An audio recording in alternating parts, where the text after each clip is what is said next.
So for my 10 minutes, why just talk to you in the room in person when I could just stand here watching me talk and presenting? Who doesn't want to watch me on TV? So I thought I'd do a little video which basically just shows you the current garden room I'm in, which is the one that is living space and all that kind of stuff. It's not finished. I need to get to skirtings, the paintings and stuff's kind of in the middle, and I kind of got it ready for Christmas, so they moved some bits and pieces in. But you get the rough idea if I scan this way. So, lovely French doors, absolutely beautiful. TV fitted by myself. I don't know why I'm impressed with that. I built the whole bloody thing. But still, lovely TV.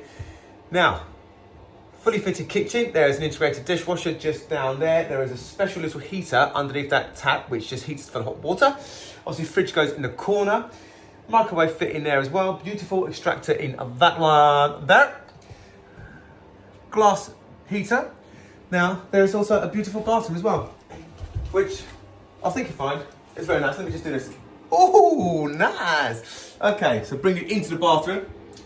Full electric shower. Lovely little doors. Swinging around this way. Window. Lovely little shelf. A toilet. But what, this is going to be the second time I've ever done one of these.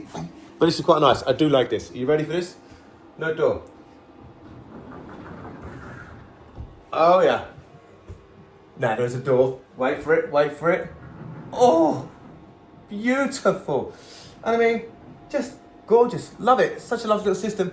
All these trims and bits and pieces fitted by me to sort of cover over the running gear and all that kind of jazz. So yeah, that gives you a little indication of what it is that I do for garden rooms. And you also see just outside, brand new composite decking.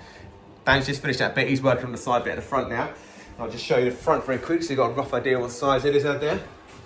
See, this is actually the back of the garden. So it's about 1.5 meters to the front. So basically you walk from the side, across, up, full privacy, in you come. And that is a garden room. Obviously, the bed is there, I forgot to mention. The bed goes in the corner, it's not floating in the centre. That could be weird unless you want 360 access. Who knows? It's up to them. But there you go. There's 2 minutes of my time done. Off to this guy. He knows what he's talking about.